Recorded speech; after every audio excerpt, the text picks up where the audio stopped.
I'll do it. Hi everybody. What up? What up? Man, this is the PR Project, episode 84. Shout out Randy Moss. Dang, he was 84. I was born in 84. Randy Damn. Moss's number is 84. Wow. Wow. Yeah, 84, bro. 84. When was that? Was that like 40 years ago? Sheesh. Almost 40 years ago. And didn't No, the 80 Tigers. 84 was 40 years ago. I mean, but I wasn't 40 years ago. 40 years ago today, I was not born. So For the that's record, what you're sir, 84 was 40 years ago. Yeah, why is your mic so far away from you until right then? Go back. Like Senator, 84 was 40 years ago. No, man. Yes, and wasn't that like the year that like the Detroit Tigers won the World Series last or something like that? Yeah. Shout out Kirk Gibson. Chet Lemon. Dang, man. Chester Wow, I don't even know who those people are. How you guys doing? Hanging in. Yeah, that's a good word. That's a good term. Hanging in there. Man. So like I feel like I was gonna say something stupid, and I think Aaron was gonna like revolt. I feel like the weather is starting to turn. Turning in which direction? Turn up? Turn up. I think. You don't feel like it's like on the downtrend right now? I've been outside maybe 3 times this whole week, and each time I came back in drenched in sweat. Okay, all right. Maybe you're right. Maybe you're right. The humidity probably changed, but every guys. Hey, you guys. Oh wow, Steve McCullough said he remembered the 84 Olympics. Yeah, in LA. Whoa, Los Angeles. It was in Los Angeles. Has it been anywhere else? And where was it? Okay, it was in Atlanta. Atlanta 96. In what year? 96. Is that Sydney, Sydney in 2000. No, I mean like but in the States it's been Atlanta, LA. Yeah, and then to be back in LA again for the summer anyway. Yeah, they do Lake Placid Winter Olympics. And Utah had one too. And that's in the winter though. Yeah, Utah had a Winter Olympics, I think. The Winter Olympics, also known as the White People Olympics. Yeah. I mean, it counts, but it counts, but it just, I feel like it's not diverse enough to be a part of my knowledge base. Welcome to the PR Project, everybody. If you are listening to this show or watching the show on YouTube Live, make sure that you subscribe to us. If you are listening to this podcast on the podcast platform of your choice, make sure you subscribe and give us a review. We like all those good things. If you are listening live, make sure you tap in. Let us know where you are at again. Let us know if you ran today. I think we might even give one of our friends some shine. So if you ran miles this week and you want to say like, hey, I put up this many miles today or this week, I mean, let us know what those miles are. Gary, where you at right now, Gary? 0. Wait, you haven't run at all? I didn't run at all this week. I have not. I think honestly, man, I think this is like a godsend to you for you to be chilling right now. So it's funny you said that. I texted Coach, Melissa Johnson White today, and I said, this is the week. I gave her a heads up. For those that don't know, I've been potty training my son. My son has special needs. He's 11 years old with Down syndrome, and it takes people with Down syndrome just a little bit longer to learn some things. You also need the patience and the time to put into something like this. So we took the week we brought in a professional who it didn't help that she looked like Nell Rojas. And so so not only am I not running, I haven't been doing the Nell Rojas strength training plans. And now I feel even extra guilty. I'm like, so her doppelganger is here to check up on me this whole time. But we brought in somebody to help us out with that. And we've gotten great success from it, but you have to be on it all day long, 12 hours a day.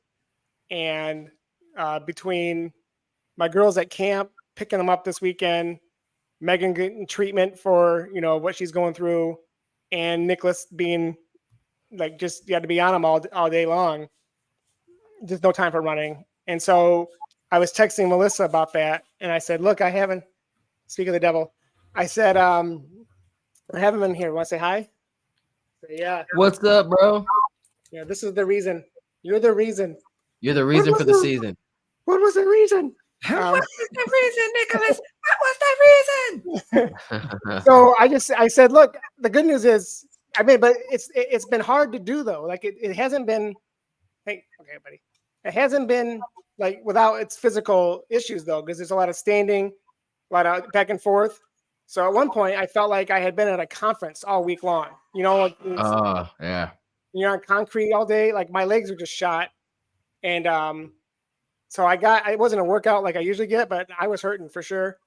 but my glute felt great. The hamstrings felt great the whole week. So I thought, okay, well, this is good, you know, because I had been strength training, I had been getting, you know, working on it, getting PT done, and then I took him to a game today. I took him to his Miracle League game today, his first outing since we've been doing this, and I had to jog from the bathroom to the dugout, and I could feel that my hamstring just twinge a little, and I was like, son of a, you know. So I was texting Melissa about that, and she says, well, the issue is rest is good, but you also, with a glute hamstring, you got to keep it loose, which is why I have been running. I have been getting in, you know, light miles and light workouts just to kind of, you know. Yeah, you got to keep those glutes. You got to keep those glutes loose. Yeah, keep the glute. I'm not going to say that, but yeah. That's what you said. Yeah. But anyway, that's the point. So, like, I feel great, you know, just sitting and standing and whatnot. But when I do hope to get running again, which hopefully sometime this week, it'll be more just to kind of, you know, keep the muscles loose versus what you guys are doing, which is training for, you know, big races and whatnot. I'm just looking to keep up a base and keep myself healthy until I'm ready to go train for a big race. Well, I mean, I still think that, like, I mean, obviously you felt a little twinge in your butt, but, you know, like, I think that it's still, you know, some time off feet. You know, I feel like once you start working again and moving around and doing some more mobility, I mean, maybe even start soon, you know, like get back, you know, doing a couple things if you can when you got some downtime. Yeah. But I think it'll be a good launch into whatever your plans are for the fall. Yeah, no, I think you're right. And I told Melissa that I had been doing some pretty decent strength training routines up until this week. You know, no matter what, take some time and, you know, get back into that at minimum, even if I'm not running. Like you said, mobility, strength training, build the muscle up to keep it up.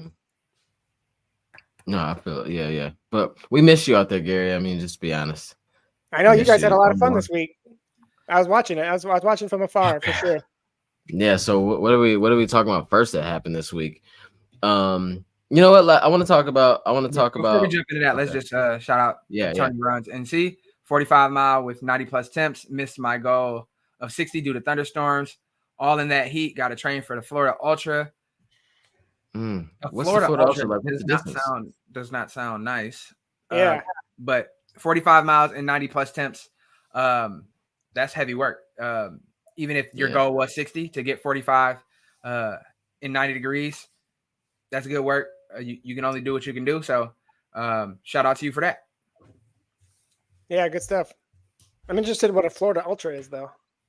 I'm assuming that it's an ultra marathon somewhere right next to Florida Man. In the state of Florida. But does it include alligators? Like, what are we talking about here? Why is it? What makes it a Florida Ultra? You know what I mean? Because every mile you go, they take away more of your rights.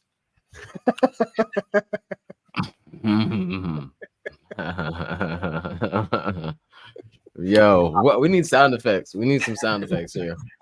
We need some sound effects. Yeah. So, look at that. I wonder why he's tapping in today. Get well soon, Gary. Get well soon. And then also good mileage this week. I'm assuming that Joe is doing a riddle or something, and he's talking about himself. Drop the emoji. Drop the emoji, Joe. Drop the emoji. You deserve it. Yeah, drop the emoji. Yeah, like I do got some good miles this week. Like, say what you did. Just relax. That's what we know you're here for. That you want to shout out. Let's just. You guys know Joe though. He's notoriously shy. And so he doesn't like to talk about himself very much. Yeah, there it is. There we go. We need it right there. Yeah. So Joe Robinson put up a week of 100 miles in 1 week from Monday to Sunday. Very first 100-mile week of his life. Very first 100-mile week of his life. He's the very first of our friend group to cross the threshold. To cross 90. Yeah. Yeah. Notoriously against mileage. Bro, like literally quicker than John Kerry. No, shout out to Joe. Shout out to Joe. Yeah, Joe would preach against high mileage, but I don't mind if you have to change your position because you get more information. That's respectable. That's the way we should do things. Exactly. Yeah, that's how all humans should be. Find out more information, change the process. And he also said there's a podcast dropping that will make amends with all y'all guys. Hey man, you don't gotta make amends, bro. You already did. It's fine. Let him. We'll appreciate it, but you didn't have to do that. But this amends will make it I will make a full reel off of his amends. I think we all should. We should all make sure that everyone else knows. We're all going to collaborate on this one reel where it's Joe saying that he was wrong, and saying sorry. I'm for it, but still, to be serious, 100 miles is serious work. And Berlin is how many weeks out? 6, 7, 8, 6 or 7. Getting close, man. Getting close. So, well, not really getting close, but we're entering into that. You're almost there. Right, keep going. Run. So yeah, to see. So Joe says 8 weeks out. But to see you putting in this work, is super inspiring. We all see it. We all appreciate the commitment that you've made to yourself, and I think it does nothing but make us want to go harder for the goals that we're trying to reach. So. Keep inspiring, Joe. We appreciate it, man. Mm-hmm. Yeah, good stuff. Yeah, good job. I'm excited to see what happens. I'm excited for you, Joe. Hey, Joe. Never mind. I ain't gonna make that joke. I'm gonna keep that in the group chat. I'll keep it in the group chat. All right. Yeah. So that's awesome. And what else happened this week? So we had Joe got 100 miles this week. Someone had to take care of his responsibilities at home while the Tracksmith Twilight 5000 happened in Detroit. This is the second year that Detroit has hosted a Twilight 5000 race. If you're not familiar with Twilight 5000 by Tracksmith, it's actually Tracksmith and Trials of Miles. Trials of Miles is the one that actually hosts the race. Tracksmith is the company behind it. And then Twilight 5000 is a really cool event that they've started maybe 3 years ago or so, where they go around to different cities hosting a 5,000 meter race, but it's for like the common folk, so like if your goal pace for a 5K is 32 minutes, then you plop that into your registration, and then you end up in the heat with other people that are running your pace around that pace. So it's not over with. So like if you go to their website, check out the events page, and you see your city on any of the cities coming up. I think there's probably I think it might be 8 more. It seems like. I mean, they're doing it for the rest of this month, so there's at least 4 or 5 more. It's international too, right? Like I think there's one in Mexico. I think they did have one in and they had one in I think they had one in London. Yeah. And it's just a really cool opportunity to race on the track, because as adults, after you're past high school, college, and professional running, there's not too many options or opportunities to race on the track. So it's a really cool moment. And then if you don't have to line up against people that are running 15-minute 5Ks. So yeah, what are we talking about? We got Aaron showing us. So we got Los Angeles on the 8th. We have Toronto on the 17th, Vancouver on the 22nd. That's my birthday. Oslo. Is that Norway? Yeah. Oslo on the 22nd as well. Twin 23rd. Cities on the 23rd. Twin Cities on the 23rd, and London on the 28th. So yeah, they had London twice. That's pretty cool. So yeah, check it out. It's really great. Like, so if you're in any of those cities or close by enough to go, I think it's worth it. Like, some people came from Grand Rapids, which is a 2.5-hour drive, and they brought about like 8-9 people, and they had a really great time. I had we hosted it last year together. Gary could not come. Aaron wanted to focus on looking sweet in the heat. Literally look sweet in the heat. Bro dropped it. Oh, did you see the pictures yet, Gary? Yeah. Aaron had on the Jack Smith onesie. It was so sweet. It was dope. What is it called? Would you wear that again? So surprisingly, I was expecting it to be like rough. Oh, go back and show it. Go show what it is. You was on the website. Okay. So yeah, Aaron wore the Tracksmith speed suit, which we didn't see much except for in the Olympic Olympic track trials. Yeah. So I think that was it. That was the only thing it was for, right? Yeah. The Strata speed suit. Yep. So yeah. I didn't know I was still sharing, but yeah. So the speed suit, it's a one piece. It's made for, I would say it's probably made for more shorter distances, sprint kind of situations. But I wore it for the 5K. I actually was told by Nick Willis that I was the first person to wear this in the wild, which was kind of cool. Other than like the people at the trials. Yeah, but I mean, they aren't really in the wild. They're right. They're competing at a very high level. I'm just a regular guy, you know. I'm a jag, just a guy. You feel me? So I think it's really cool. It's much more breathable than you would think. Nice ventilated spaces on the back, which you would imagine could be a problem, just because the extra material, instead of like a singlet, it's like a t-shirt. So yeah, breathable. The fabric is super breathable. Even when I was sweating, it didn't get heavy. It didn't stick to my skin. Like overall, it was a very enjoyable experience. I was expecting it to kind of suck a little bit, and surprisingly it didn't. So that was cool. Yeah, so it looks sweet. I don't know if I'll ever wear it again. I think just because it did seem like for one, I would feel like an asshole if I pull up to a local race in that outfit, you know. It just seems like a little overkill. Part of my language. But I don't know. I don't know if I would wear it for like a longer race, just because it just seemed like I might get tired of it. You know, like this is stupid. Honestly, I feel like it's a one and done situation. Marie said the way my bank accounts are set up. Okay, Kevin Hart. Yeah, so like I got my checking. I got a debit. What do you say? A checking and a savings. The way I move my savings. But yeah, no, I think that is definitely one of those like novelty items that you just kind of like, and it's perfect for the Tracksmith Twilight 5. And I don't think that they plan on selling many of them. They just probably made it available, you know. But then there was another kid that was in the heat after us that wore one of like the Nike speed suits. So I mean, people do it. So I think maybe it's like one of those things like you maybe break out like in a year or so. You know what I'm saying? Like you can't double back. You can't double back very in the near future. Yeah, I just got to make sure I get it in the washing machine so it don't stink up and get nasty. Yeah. But yeah, so the Twilight 5000 was great. I was able to host it or MC it with Knox Robinson. Knox Robinson is one of the New York guy, been in the game for a long time. I'm sure a lot of you already know his name. If you don't, check him out on @FirstRun on Instagram. Been, like I said, been in the game for a long time. He's a coach and co-founder of Black Roses NYC. He's on iFit. If you got iFit, he's on the screen running around. He's also a coach and he coaches Joe. So that's pretty cool. So he was here.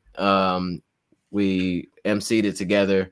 Really great night. More people showed up. The last year they had Detroit and Ann Arbor. This year it was just Detroit. So more people showed up for the Detroit for the event. And it was 5 heats instead of 4 this time. It was just a good night all around, you know. So shout out to Tracksmith, shout out to Knox for pulling up. Shout out to Nick Willis for, you know, because he's from the area. He was the one that originally had this come to Detroit and Ann Arbor last year. And I was able to be part of some of the conversations of like whatever, and I was like, Detroit would be great, and they made Detroit happen, and hopefully for the third year in a row next year we can bring it back and make it even bigger. Yeah, for sure. We got a few questions over here. Mark says, does it make you fast? Mm-hmm. No, you got to make yourself fast. But no, man, that's the wrong answer. That's the wrong answer. The suit makes you look faster. I'll say that. Because yeah, for sure. The photos, it looked like I was out there. I'm like, oh yeah, I'm going crazy. But it was, it was all right. Maybe it could cut a few minutes off your marathon, or it could add to it if you need to use the bathroom, because you gotta take it off. You gotta take the whole thing off the bathroom. So tricky. If you are a frequent restroom user, especially in the longer runs, you might want to try something different. And especially if you're a frequent number 2 user in the marathon, that's gonna be worse. McKinley said, Aaron, make sure you put it in cold water, no soap. Yes, sir. Thank you for that. I will make sure to do that. Aaron, could you make sure put some soap on that? I mean, McKinley may know more than I do, but I'm sure that I'm gonna need you to put some soap or let us know. Just a little. Or let us know what you. Oh, you know what? You don't need it. Just a little bit of water, a little bit of cologne. You're good to go. Yeah. Off the elbow. Laundry bead to bounce off.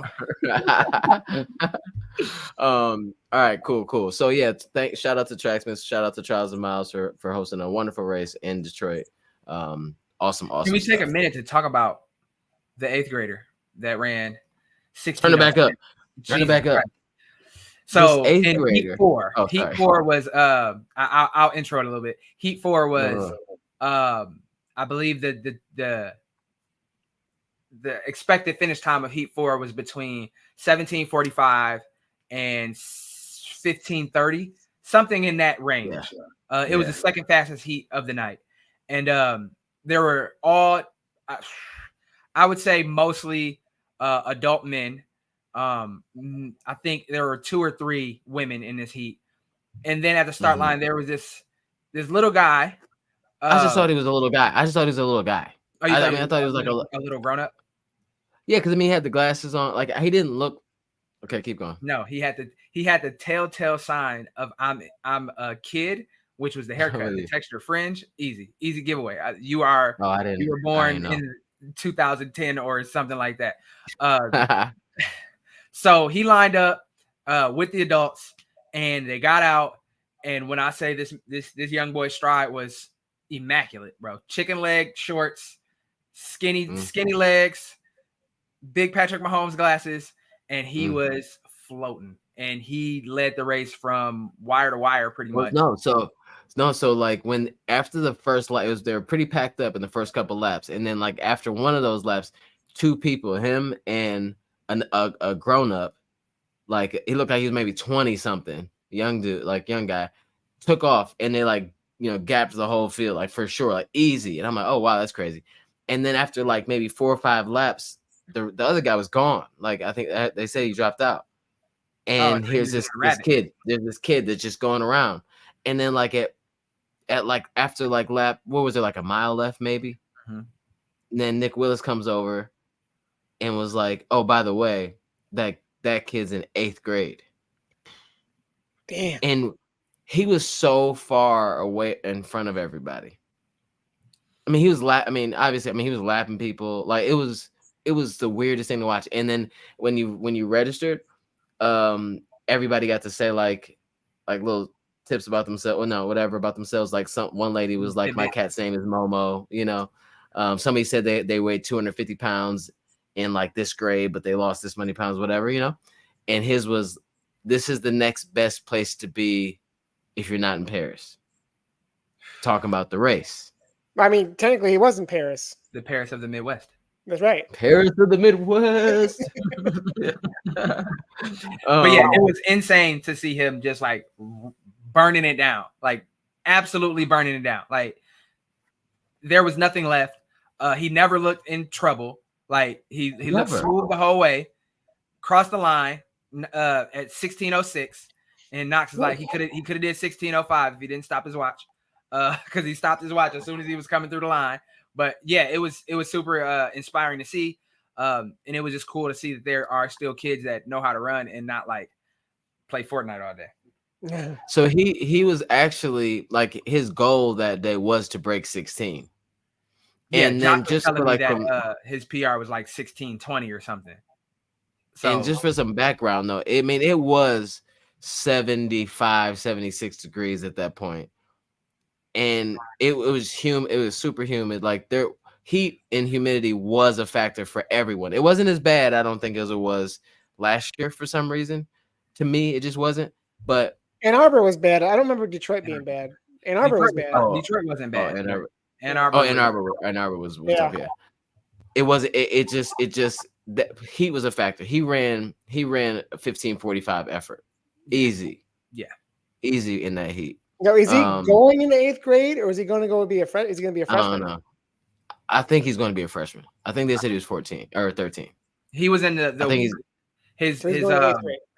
his age assignment said 1 to 14, so he's within the 1 to 14 age group. I would bet he's like going into the 9th grade. But still, super crazy. Yeah, crazy. And he's definitely gonna be running for a minute. And his official time was 16:05. His name is Lennox Naswell. So keep an eye out for him. Josh was telling me that he is he is from the Flint area. So I think he's Fenton. I think he's from Fenton. So super cool. Keep an eye out for him. He's gonna be a problem if he keeps rolling the way he was rolling out there. So had to shout him out. Had big shout out. Yeah. Yeah, and I gotta say it, like it was cool. He had a little melanin to him too, so I was like, okay, young fella, like it's sad, but it's true. Like I don't see like that many black kids like running that distance. Normally, it's like a kid that fast gets thrown into 100-meter and all the other things like the shorter distance stuff, but you can tell he's been on the cross country team. You can tell he's been practicing distance. You can tell he's been putting up miles because with the effort and pace he was putting on, like lap after lap, he's done this before many times. You know what I'm saying? It was great. It was great to see. And before we jump off the topic, I gotta let me go ahead and share this right here. So he's been doing it. He's been doing it. So athlete of the week, Fenton middle schooler wins Crim 5K. So he won Crim 5K. Which is not just a 5K for kids. This is Crim sucks. Yeah. Yeah. So he's serious. He's serious. Oh, Crim 5K is different than. No, it's a 5K. The 5K is the day before the 5-miler and the 10-mile. It's part of the Festival of Races. Yeah, Crim Festival of Races. And as you can see, he got all this swag here. Junior Olympic. Looks like All-American and all of that stuff. So. He's well on his way, man. He's well on his way. Awesome. That's so cool. But yeah. So that was just a good night, honestly. Like it was like you walk well. Okay, I'm happy for Detroit. And then Barbara Douglas said, "Will Twilight 5000 be back to Detroit next year?" I think so. I don't see why there's not the reason why there wouldn't be. It did. There's more people than it was last year. So as long as it didn't stay the same or get worse for turnout, I would assume that they keep bringing it back. And then there's so many different Twilights. Like each year they get a little better at like highlighting which city's next, because it's tough for some people. Like if you're not tapped into Tracksmith's Instagram page, you don't really know what's happening, So hopefully we're involved again in some fashion, and the clubs in the area now know about it because almost all the run clubs had someone there. Mm-hmm. So I think the more that the clubs know about it, the more time that they have to work on it, the more time they have to share it with their people. And I just think it's important. I mean, I think it's a really cool opportunity for everyone to just be a part of. It's just a cool vibe for sure. For sure. We went a little long on that one, but I think it was worth it. Hey, is there anything else that we could talk about that would be kind of exciting and fun? No, good show, everybody. Good show. Let's give away a pair of shoes. There was this thing we did last Sunday that preempted our show. That was hosted by this guy named Tommy Runs. It was in collaboration with this small footwear brand, this small startup footwear brand. I think it's called Nike or something like that. We did that last Sunday. No, but seriously, last Sunday, Tommy hosted the Energy Run. It was a running event for some of the local run club leaders and just running personalities in the Detroit area. It was really cool to hang out with a bunch of people that nerd out about running the way we do.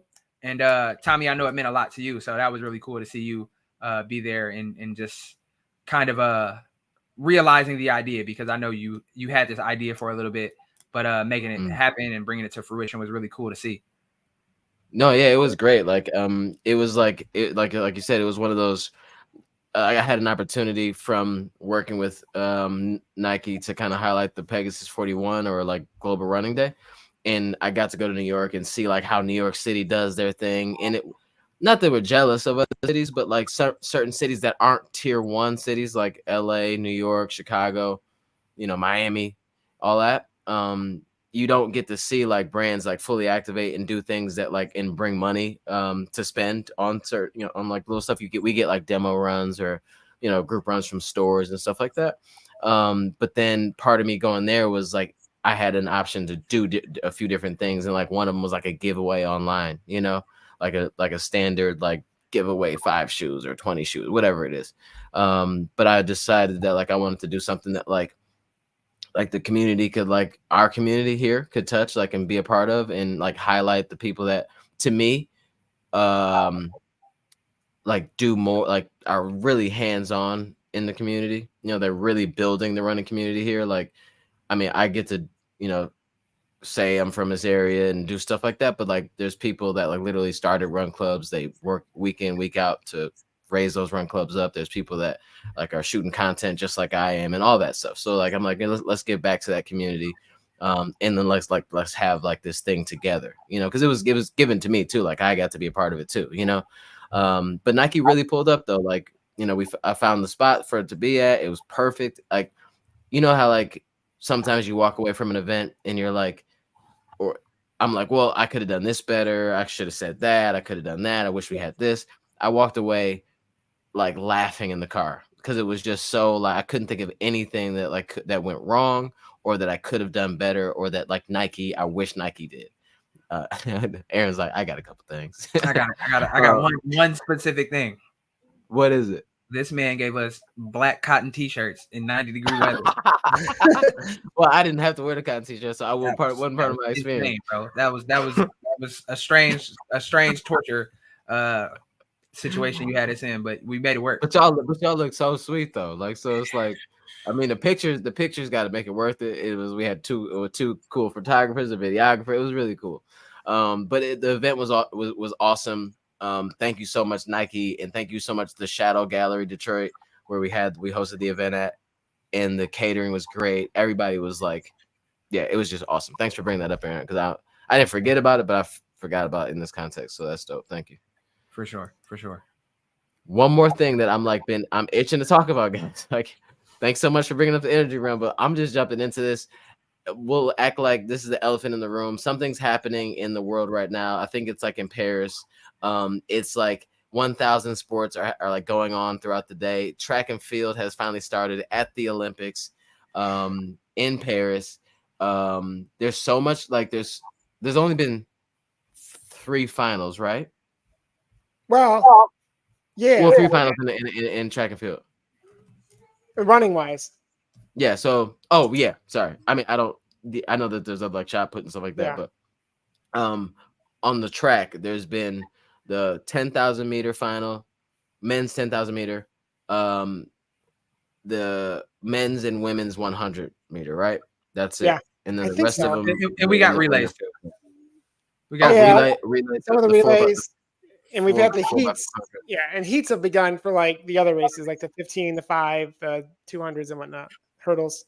Yeah, 100%. Yeah. Oh yeah, steeplechase, all that stuff. But which race of the 3 are we talking about, or the 4? I think we start on day 1. Let's just go day 1 with the 10,000. The 4x4. 10,000. Yeah. So the 10,000 meter final. I posted in my threads. I think it was the most exciting, like the craziest race that I've seen in a while. Like, not going back to the last Olympics or like the world, like 2 years ago Worlds, but it was the craziest race. Like it was the top 13 people broke the previous Olympic record. Yeah. And they all, it was super fast. Like the Ethiopians were like, you know what, we're going to make everybody suffer immediately. And they took it out way fast. They ran a 13:26 first 5K. That's so crazy. It was fun though. I appreciated it though. This is the Olympics, right? You know, this isn't the Diamond League race, and this is the Olympics, and you guys want to be the best in the world. Let's do it. Let's do it right now. This is it. It's funny because, you know, you don't expect to see that kind of action on day one of, you know, athletics. And they came out like, no, we're gonna end this day one. Gary, I'm not gonna continue to let you disrespect the race walk from day one, the actual day one, men and women's race walk final. You're right. That was exciting too. I missed that, but I saw a stat that said that they were doing 6-minute miles. That's ridiculous. I don't know how they got. Like, I'm upset because my hips are out of whack, and I've been dealing with that all summer. These guys, I don't know how they get. And it's when they retire, they there's no way they can walk. There's just literally they've sold their hips to Satan. Yeah, they've sold their hips to Satan. It's no other way to. Lucifer has I didn't mean to take us off the 10,000. So the 10,000, you know, back to the 10,000. We never even said who won it. So forget those walkers that are walking 6-minute pace. Let's talk about the people that were running like 4:15 pace, which is ridiculous for 6 miles. So Joshua Cheptegei ended up winning the race. Spoiler alert. Grant Fisher. No. Who finished? Solomon. Second? No. What's his name? So the Ethiopian Aragawi. Yeah, Beru Aragawi. Yep, he finished second, a very close second. Like he surged with like 15 meters left. There's in a 10,000 meter race. There's not normally people surging at the last second to pass 4 or 5 people in the last 20 meters to get to silver. You know, like it's like it doesn't happen like that. There's not that many people around anymore. Like there was a pack of 7-8 people with like 2 laps left. Yeah, and they were going so fast. It was incredible, honestly, because you don't see. You're right. I think you don't see that kind of excitement at the end of a 10,000 meter. You know, and then you kind of typically you'll know who are your top finishers. You didn't know that the last lap, and then when Grant Hill went up for the layup. When Grant Fisher is fighting for, because he's never podiumed at a world event before. This is his first podium, and you're cheering for him because he's a local guy. And I mean, I was on the phone, and I'm like trying not to cheer into the phone, watching him cross the finish line. I was excited. I was so excited for him. He ended up getting bronze. He ran the race. I mean, he ran the race of his life. I mean, because that when the Ethiopians and the Ugandans like really put in that surge of like, here we go, like an American isn't supposed to be there. No, I mean not in historically an American isn't going to be there anymore. No, he didn't panic. He just stayed in there. He tucked in. Oh wait. What did I say? Tommy called in the last episode saying that Grant could finish in third if he doesn't go out. Wait. I thought you said you couldn't either. I have to go back to the replay. I think that I said that Grant Fisher wouldn't podium. I thought it was going to be the other guy. Not Cole Hocker, but that guy. The other guy from the US. Yeah. But the guy. Congratulations to the that was actually Joshua Cheptegei's last race. Last track race. Yeah. On track. He's gonna move to the marathon. Yeah. Which makes a lot of sense. I mean, he's 27 now, and he's probably been putting up crazy miles this whole time.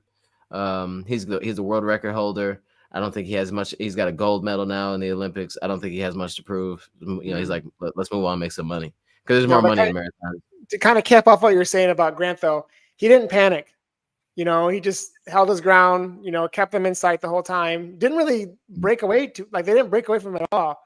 but No, he wasn't like never. he didn't panic. He didn't like try to stay up there. He just let the race play out. But still, like if they surged, he kind of surged a little bit. Like he ran it, like you said, the race of his life. It was fun to watch for sure. Yeah, congrats to them. And then let's move on to the women's in order. So fourth was Mohamed from Canada, which big race. He's pretty known. But so I'm going through the this is just funny to me. I'm going through the list of the people, and Bernard Kibet, who finished 5th from Kenya, the only link that shows up when I Google him is his LinkedIn profile. What? Bro got a LinkedIn? Bro on LinkedIn. Oh, imagine putting that entry into LinkedIn though. 5th in the 10,000 meter in Paris Olympics 2024. No shade because you're obviously super faster, but that's about the only place you're gonna get you're gonna get a good, right. You get super kudos action. Yeah. Kincaid. Kincaid was the guy. Woody Kincaid. Yeah. He wasn't even close up front. He didn't hold on very long at all. Grant held out to have his best race of his life. I think Nico Young beat Woody. Nico Young. He did. Nico Young. Was that 6th? Oh, 12th? 12th. Yeah.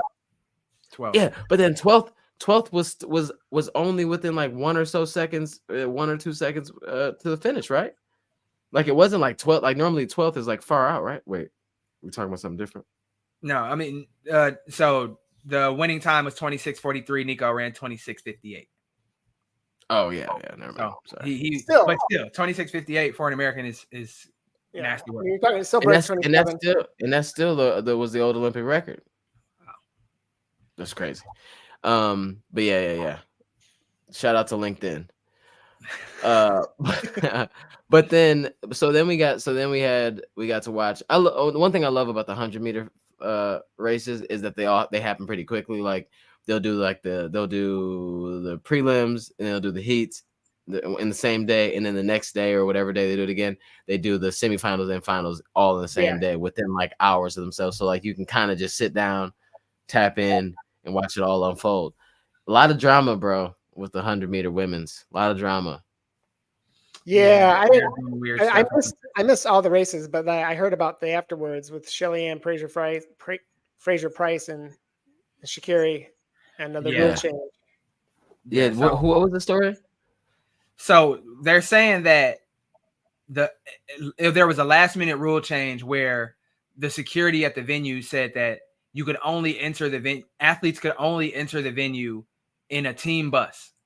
But from what I understand is the team buses only picked up athletes from Olympic Village. So more high profile athletes like Shelly-Ann Fraser-Price or Sha'Carri Richardson who aren't staying in Olympic Village, they're staying offsite at a hotel. They couldn't get on a bus to get into the stadium. So they had the days before, right. So they're sitting outside the stadium trying to get into their warm-up routine to get, ready to go, and they aren't being allowed into the venue. So I believe they said they got in with like an hour to go, which is insane for the biggest race of the 4 years. Obviously this is for the final too, which is crazy. Right. Not only that, you're talking about the most decorated, women's sprinter, Olympic history. Mm-hmm. In her last Olympics. And the last Olympics, and the current world champion. Mm-hmm. So it's not like world champion. It's not like it's two different, women from countries that didn't even make it out of the heats. You know what I mean? We're talking like the top 1 and 2 or 1 and 1A sprinters in the world right now, and they're like, I'm sorry. We don't recognize. Got to go around. You got to go around, and it was like an hour around. Like it was like you had to go all around the stadium and then go all the way back in through the stadium just to get to the warm-up spot. Yeah. Yeah, it wasn't like a just go to the other door and they're like, I don't want to go to the door. It was like a big deal. Like the security, it was like a process to be able to get back out to where they would go to and then all the way around through like where everybody else. It was the weirdest thing. And so she just dropped. She didn't even try, but Sha'Carri, she got in. I mean, she went. She did what she had to do. She said she wasn't about to miss the Olympics again. Yeah, no. I feel like if there's ever a let me talk to your manager moment, that's the moment. Full care, trust me. Full care. Go get Mr. Olympics. Yeah. Escalate this to Mr. Olympics. I need to speak to him right now. But it turned out to be a really compelling race, an actual like storybook kind of race for the small Caribbean nation of St. Lucia. Yeah. And if you, I tuned in because I really wanted to see that race. That was probably like the race I was most interested in of all of the competition so far, at least. And Addo Bolden called it. He's like, if Julian Alfred can, if she performs like she's been performing in the prelim heats and in the semifinal, she's just on another Olympic level carrying. That's hilarious. But yeah, he was saying like if she performs like she's been performing in the heats in the semifinal, she's gonna be hard to beat. And she stayed true to form because she was impossible to beat. She got out the blocks so fast, flawlessly, and never looked back. Never even threatened. No. And then Sha'Carri got out slower than normal. Not even got out slower, but like her reaction time to the gun. Aaron had showed some stats. Like she got out 2 times slower than almost everybody else. Yeah. Like just like that 0.2 millisecond, whatever. And that's a lot. Like if somebody's already planted their first foot and you're still in the air, like it's kind of over for them. And she has a great top end speed, but she needed another 10 meters. Yeah. To be able to catch up. But yeah, so Alfred won the first medal for St. Lucia ever. Not even like a first gold or first whatever. Not even just in track, but just first medal from the Olympics ever for the country. She's statue for the rest of her life. That statue was already made. It's already being put in the ground by the time she gets back home. No, they deciding right now how they're gonna style her hair. Like the statues are already done. They just got this one little piece left. They got to figure out what her hair is gonna look like for the rest of its while it's sitting in front of her house, probably. And then so she's also in the 200. So like, I mean, the way that she ran the heats, one of the heats today, she won her heat easily. She could medal. She could be the first 2 medals, for the country ever. Yeah, crazy. It's interesting because the sprinting space is in I guess you could say a transitional phase with Shelly-Ann Fraser-Pryce retiring, the future of Elaine Thompson-Herah kind of in the air. Shericka Jackson has taken a step back, so the Jamaican team isn't. The Jamaican team isn't quite what they were 4 years ago. The American sprinters are doing well. We haven't mentioned Melissa Jefferson, but she won bronze in the 100. So that was good. TT Terry finished 5th. So the Americans are making a move for it. But if St. Lucia has something to say, it looks like Julian Alfred could be a star, could be a dominant presence in the space going forward. I don't know much about her, but it's a great story and somebody to root for in the 200. I think Gabby Douglas. Okay. Gabby Thomas. But let's just say Gabby Douglas. Let's Michael Douglas. Let's just say Shelly-Ann Fraser-Pryce made it in. Like she made through security. She showed up with I don't know, no shade to the GOAT, but I don't see her beating Sha'Carri and Alfred the way that they ran. Yeah, she was already. I mean, she didn't show up like a great injury as well. Yeah, so that's what I'm saying. Based on the heats and how she got there, I don't think she was in like top like what we see in form from her. Yeah, and I mean she's 37 years old. She's almost your age. I mean, so yeah, that's what I'm saying. To expect her to still be performing at her, at her highest peak is a little unfair. But I agree. I don't know if she would have had what it took to end up on a podium in her final Olympics in the 100 meter, but it would have been nice to see. It would have been a good send off for somebody who's meant so much to the sport for so long. Before she even added the price to her name, she was already. Yeah. I'm just bummed though because she couldn't even get that, like, finish 6th and like at least have like your last, like, But you know what? moment and say goodbye, wave your hand. But maybe in hindsight, this is good because people remember her Olympic career No. as going out on top.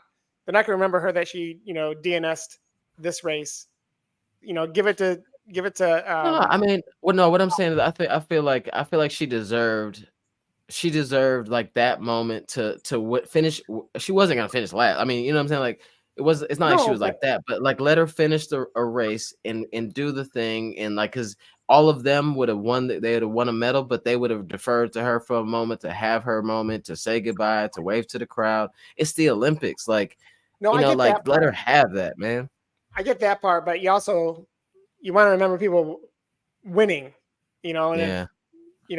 If she does, maybe she'll do the relay. I don't know if she's out. Nah, I think she probably done, bro. But I mean, like I'm not saying pull a Tiger Woods and just just keep going, but like I feel like somebody should have got wind of that and been like, look, like, please run, like just run, please. But yeah, that wasn't the best situation, but I'm sure we'll hear more about it after it's all over. Yeah. Because that's a goof for sure. Yeah. We also have fireworks in the y'all tripping. She would have made the podium. That's why it's such a big deal. I don't know, bro. I don't know. I don't know. None of us are saying like she like Aaron was saying, like she wasn't in like peak form anyway, outside of like the fact that she'd been running for for a long time as like one of the GOATs. She wasn't like even in peak form for her, and I think that's why she didn't run, because Sha'Carri still ran. They were in the same predicament, but there was like less warm-up time, and then she probably looking at this like, I need all the warm-up that I need to do everything the way I need to do it. I'm not gonna go out there if I'm not fully properly like warmed up because of whatever she was nursing, because they said she was trying to figure something out. I don't know if she would have podium, but it'd have been nice. It would have been nice. It would have been nice to see her go out with a medal and get the proper send off that someone that is a legend in the sport deserves. So, but sure, to move along, we saw some fireworks in the mixed 4x400 relay. That was, I think that might have been. It's like time after time. Like, is that the race? Was this the race of the event? Was this the race of the Olympics? Was this the race of the Olympics? But that 4x400 relay and the comeback by Femke Bol was in the final anchor leg was unbelievable. Ridiculous. It was unreal. Ridiculous. It was unreal to see her. Her stride just looked so relaxed. She was just chilling. I don't even think that I ever saw her pushing. I didn't even feel like I never saw her like dig deep. She was like, I get to run this whole lap and not jump once. I'm in. Yeah, because for like, if you don't know, like she's that her main event is the 400 meter hurdle, and she's 1-2. I mean, she's number 2. She's 2 because she holds the 400 meter indoor world record hurdles. Yeah. And Sydney McLaughlin-Levrone holds the 400 meter outdoor. And this will be the first time that they've met, I think, ever. Like, not ever, but in a long time, since they both had been at this point of their career where they're both like prime racing. I don't think that they've raced. I think they were in Tokyo together. I think they ran against each other in Tokyo. But they're not. Neither one of them are who they are now, for sure. I mean, she set the world record in Tokyo. Who did? Sydney. Oh, yeah, she sure did. Yeah. No, Sydney's been like that, but Bol is. But Femke is new. Femke's getting better, but Femke was number 2 at that point. But yeah, you're right. They're at peak level, I would assume. Yeah, because I feel like they're the only two women to go under 51, right? Is it 51? I don't know. I think so. I know Sydney's been under 51, and her goal is to get a sub 50. And I say sub 50 happens for both of them, and Sydney wins. That's what I say. Write it down. Her personal best 400 meter hurdles 59.5. So yes, they've both been under 50. They've both been under 51. So 50.95. Oh, sweet, Jesus. Sweet. Man, so it's gonna be great. So we saw her and her Dutch team just absolutely snatched a victory out of the jaws of defeat in the 400 mixed relay. She started with such a deficit. She got it like she was sixth place when she she got handed the baton. It was 6 people. She overtook 5 athletes, including the American the American team finished with the silver medal in a 49-second split. Like she wasn't messing around. The American wasn't messing around, but I don't know. It should also be pointed out that the American team set the world record in the prelims. Yeah. In the prelims. Yeah. So I'm sure they went into this race thinking, we got this. We good.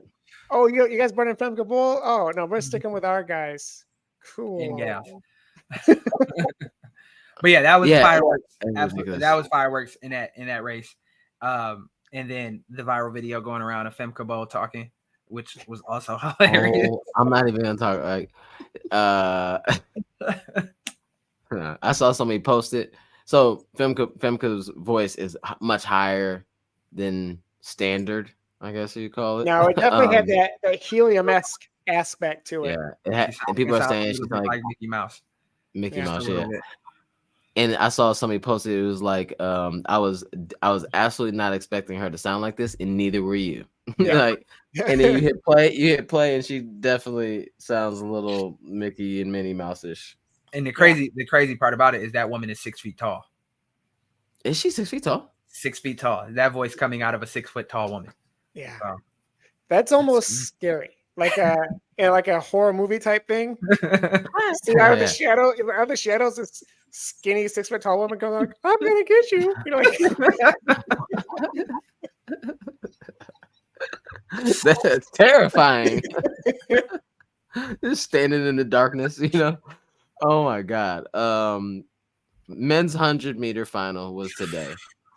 Speaking of races of the year, races of the Olympics, like this is a historic. This could be race of this is one of the. I would say this is one of the most. It's definitely the closest finish in an Olympic final in a 100. It has to be. The top 5 were all like within like a nose. Yeah. I think they said it was the closest the top four at least have been since the 80s or even further than that. Like just it wasn't a slow race. Digital timing. It wasn't a slow race. It wasn't like it was like a. I mean, they both went. What they go 9, 8, all of them went 9, 7, 8, 2 9.78s, 9.79s, 9.79s, 2 9.79s. Yeah, and then people are pissed though because the Jamaican guy's foot was across the line, but the foot doesn't matter. No, it's never been foot. It's never been the chest, right? It's the chest, right? Clavicle. And then once they showed that, you know, I don't even know what my clavicle is. when they white out the track and they have the lines that follow, lines, it's clear that he won, like that Lyles won. But even watching it, like the replay over and over again, you can't quite see it. And then, he didn't even think he won. No, because as they finished, they're like, the Jamaican has won the medal, won the gold medal, and it looked like he did. But I said to Abigail, looking up at the clock, he's like, "Come on!" And I was watching with my daughter, and I said, "I think he got him." Like no, I said as soon as I saw it, I said no one won it because he was running he definitely caught him. Yeah, and it was going faster. I said at that point, I think he got him, and then it paused, and then like Aaron's right, like the announcer was like, "The Jamaican got it," and then we're all waiting for that scoreboard to light up. Even Noah said to him, "I think you got it." Like even Noah thought, he gave him his props or whatever. And so Noah how long that moment from when he crossed and until he's seen the time up on the scoreboard, like it had to feel like 5 years. Like, oh yeah, for sure. It's just this is the difference between talk about 5 years.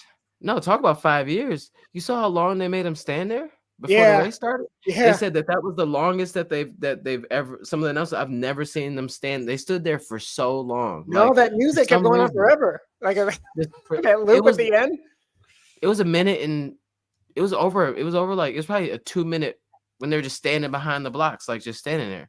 Yeah. And it was getting awkward. Like they started looking around to each other. Like I don't know what was happening, but it was the weirdest thing. Like I don't know what's going on in Paris, but that race was amazing. Shout out to Noah.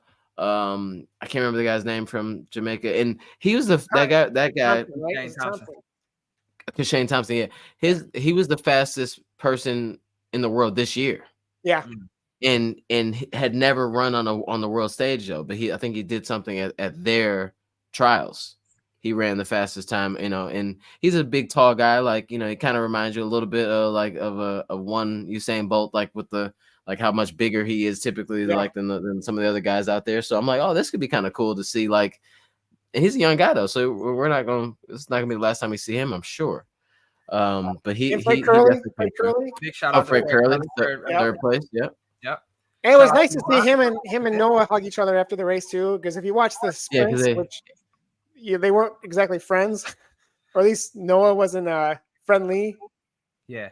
Fred. T. Davis says he beat Noah in Jamaica at one of their big meets, and he looked and he gave him a look. He stared him down as he was finishing. So and Noah's like, oh no, I remembered that, being the weirdo that Noah is. But it was a great race. And to see like that much competition in the glory, like that is the number one race in track and field. That men's 100 it'll always be compelling. It was compelling for other reasons when Usain Bolt was winning it, but it's been wide open since Usain Bolt retired, and we've seen athletes. Yeah, I think people watch it for two reasons. One, if they have an athlete like Usain Bolt, or back in the day, like the Carl Lewis's, like this, or not Michael Johnson, but like your top, somebody's gonna beat the pants off everybody. That's compelling to watch. Or like you say now, where who's gonna win this? What's and everybody's got a good story. I think it's my favorite race of the year. So far, the 10,000 meters was awesome. This is really cool. I think sprints helped out a bit because we talked a lot about Jacobs a few weeks ago, the Italian who was the past Olympic champion. Did you see his start was really, really good? Jacobs? You talking about Lamont? Lamont, yeah. And his so, start, I mean, his start was incredible. Like he got off the block like that, and then they had his leg wrapped. They had his leg wrapped within 30. They had his leg wrapped up before we figured out who won the race. Right. But he finished like fourth or fifth. Like he finished. Yeah. Yeah. And then all of a sudden his leg wrapped up. I watched him cross the finish line. He was not limping. He wasn't limping at all when I was looking to see like, oh, maybe he like pulled up short. Like he finished through and then immediately was like, wrap it up, wrap me up. Yeah. You gotta keep the narrative. You gotta control the narrative. Yeah. Yeah, no, they got to do this. I can already see that's going to be in sprint 2. Is him on the side. Look at my hamstring.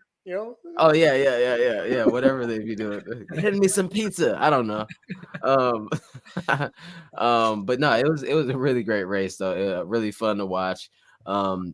Speaking of the field people, the shot put guy, the first person to win.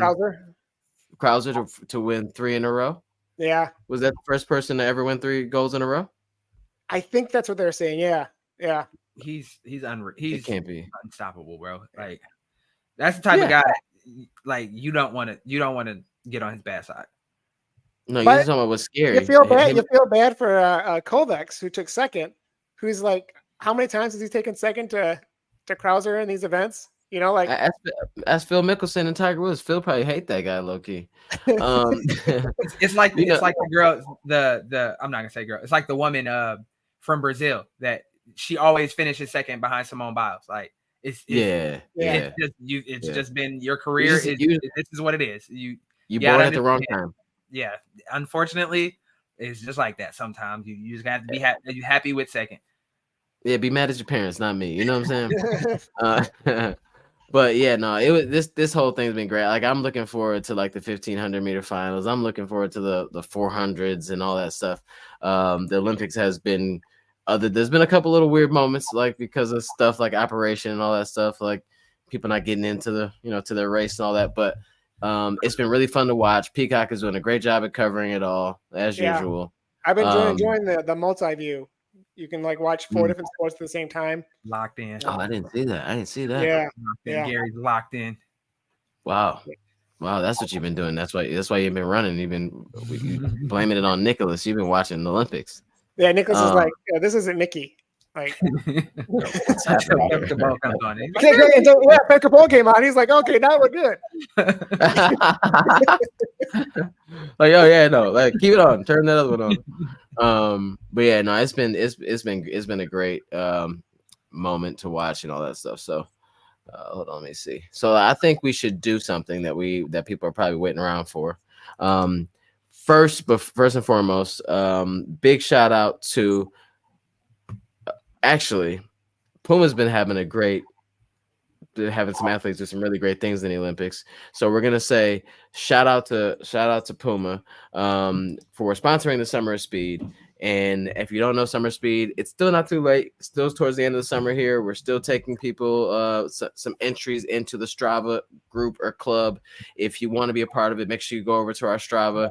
Go over to the Summer Speed Strava, or go to like our Instagram and click the link in bio, join Summer Speed. All you got to do is sign up, get your name in the hat, run some races, one or two or something like that. Sign up for a local 5K. Let us know how you did. Everyone out here is like, training and sharing their training with us. So please keep doing that, guys. We really love seeing your big workouts and stuff like that, or your race results or your PRs. Shout out to Alexis. She PR'd in her race. Yeah, she just PR'd in the marathon. 3:14. Shout out to 3:14 in the marathon, which is amazing. So congratulations on that PR. But Summer Speed is powered by Puma. So thanks so much. Shout out to the Puma folks. Every week we've been able to give away a pair of the Deviate Nitro 3, which is an amazing daily trainer. Has a little nylon plate in there. But it's definitely one of those shoes that just doesn't feel like it has like some rigid plate underneath. It's got a lot of nice power. Some nice nitro foam in there. I feel like this is one of those shoes that you could have and do a lot of different things. Easy run, tempo run, intervals. Mm-hmm. This is. I think you guys wore the Nitro Elite 3s in your races today. I wore them today too. Not today in Tracksmith. Yeah, I wore them in Tracksmith. Great. I think that the Deviate Elite 3 is top 4 or 5. Top 3 for you? 3 in my book. 3 in my book behind Alpha and Metaspeed Sky. I think it still might be top 3. It's either top 3 or 4 for me. Really enjoying it. I want to run like a half marathon in it like soon. That'd be sweet. But yeah, so let's give away a shoe. Let's do it. Every week we give away a shoe. We spin the wheel, and if your name is not entered into it, you need to hurry up and get on over there. Next week we're going to be doing another shoe giveaway, and then we hopefully want your name in the wheel. So here we go. Let's spin this thing. Oh, you can't see it, can you? There we go. It's spinning. It's spinning. There we go.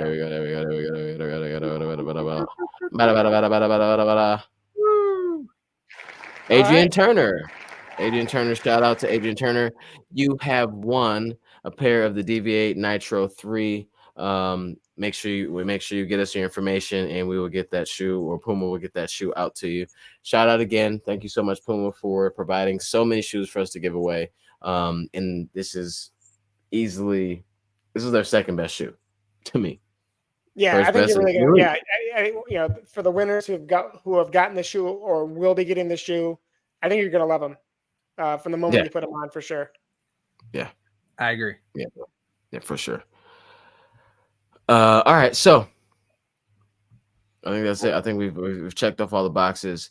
I'm looking forward to more races coming up in the Olympics. Can't wait to talk about all the crazy things that are gonna happen. I'm super pumped for like the men's and women's marathon. Yeah. I can't wait to see. This is the first time that they've ever ended the Olympics with the women's marathon. Women's sports is having the moment that it deserves, and I think that all the women that are in these races that are putting themselves out there, like, and sharing their stories and sharing their journeys and just using those platforms to connect with people is why it's the way it is. And then they're showing up big. So can't wait. Absolutely. Yep. It'd be a good one. I think Eliud Kipchoge is in Paris right now. He had a post today, T-minus 6 days until the marathon. So, and this will be his last. I mean, this will be.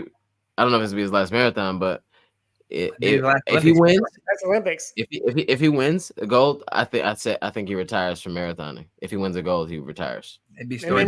And then he goes into UTMB. He'll stay in France at UTMB.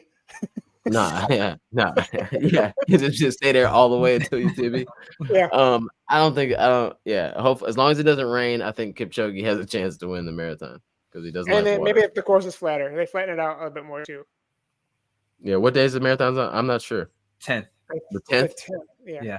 One's on the 9th, one's on the 10th. Are they? They're not on the same day, are they? I think the men's is the 10th. The men's is the one that's with everyone, right? Yes. The men's is the 10th. The people's marathon. This is the first time that they've ever done. Men's is the 10th, women's is the 11th. So sweet.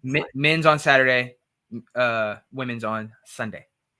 I wonder which one is the people's marathon. But all right, guys, tap in. Make sure you follow us on Instagram. Subscribe to this on every podcast platform possible. Subscribe to us on YouTube. Thanks so much for the continued support and the love and all that stuff. We have news coming up for the fall. As that plan gets rolled out, we will be announcing that as we come along and get closer to it. And let us know if you got like dope ideas that you're like, you know what, the three of you guys need to do this. Shoot us a DM. Yeah. Shoot us a DM. We're down. We didn't do Runners Anonymous this week, but we will jump back on that next week. Peace out.